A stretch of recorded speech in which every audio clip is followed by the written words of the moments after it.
Let's continue our focus. With COVID-19 lockdowns keeping people indoors for months at a time, another pandemic worsened. Domestic violence has increased significantly according to the UN Women, a global organization fighting gender inequality.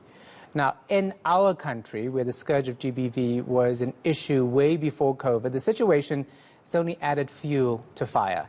But who is responsible for ending the attacks on women? Lindokuhle Xulu spoke to several organizations and joins me now live to unpack it for us. So, Linda, the incidents of violence that we keep seeing are clearly showing that more needs to be done. What are you hearing from organizations in this regard?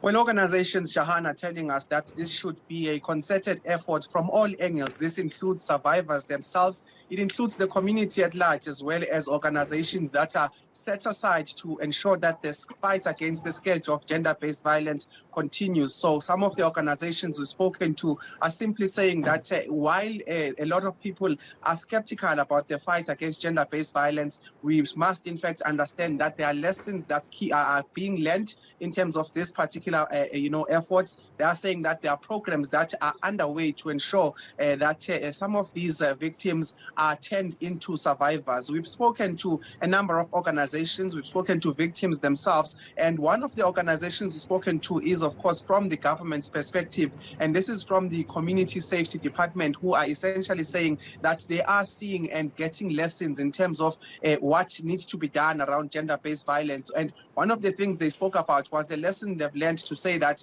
it was treated as a social issue where communities would be brought in, families would be told to speak, and they are saying right now that they are confident that the fact that now it's turned its tide in terms of making this not a social issue, but in fact a criminal issue that needs to be dealt with by the law. So those are some of the lessons that we are told are being learned, and that some of the programs that are underway are being strengthened to actually make sure that GBV perpetrators are brought to book. Take a listen to a representative from the Community Safety Department just giving us a sense of some of the things they've learned along the way as they continue to try and strengthen their efforts to fight against gender-based violence.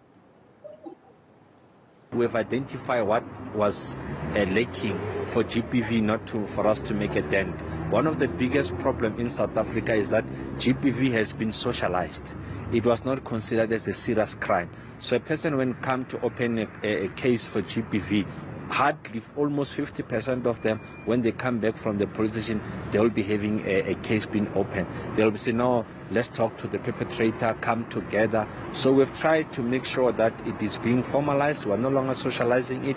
Whenever a victim comes, there has to be a case. There has to be the environment with the establishment and working together with what is called victim empowerment centers, the VECs. We have done the audit to make sure each and every police station, they've got a VEC, and it is manned by female police officials, and that they are making it a safer place for victims to speak out and not suffer from secondary victimization. You know, the gender-based violence deaths continue to send shockwaves and paint a very grim picture in this country in particular. Are there any programs helping those in need to speak out?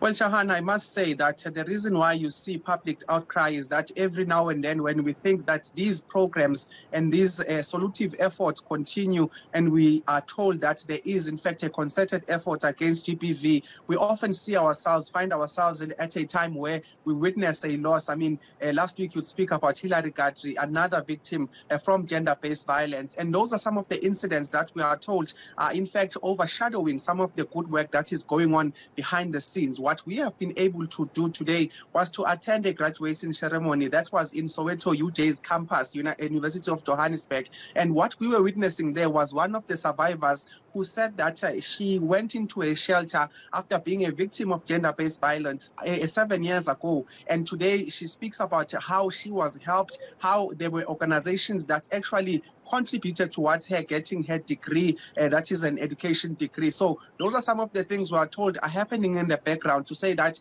these programs that they are talking about, that they are announcing every now and then, are actually working. And this is one of the examples that we were shown today at that particular ceremony. We spoke to that particular survivor, Tabiseng Mudise, just giving us a sense in terms of what had happened. But more than anything, her message was to say that victims must reach out to these organizations so that they can get the help that she has gotten. Take a listen to how she was able to get that help.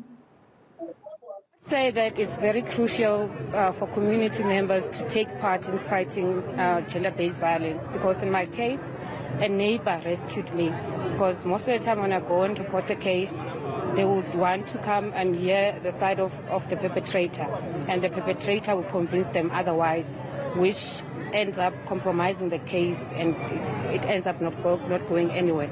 So my neighbor, like I said before, my neighbor went there to witness, to give a statement of what she witnessed, and from there they opened the case, and then they transferred me for my safety, because the perpetrator was threatening to kill me. So they transferred me to the center. And what about secondary victimization when cases are being reported?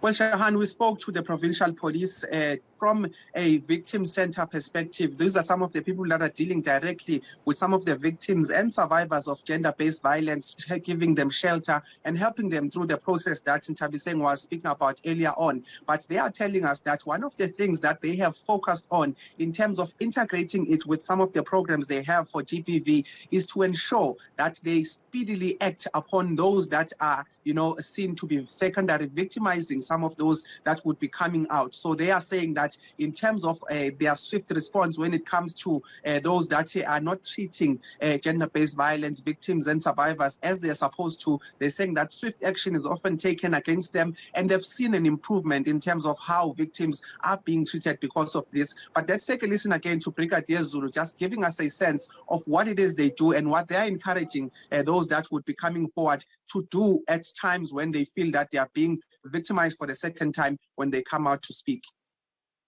If reported, we investigate and steps are taken against those members.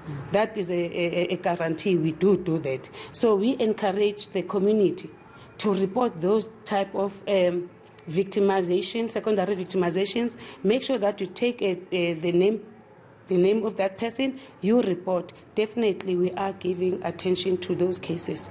All the victims that are not happy, they do report, and we do attend to that, and we get to the bottom of that. So those members that are bad potatoes, we are dealing with them.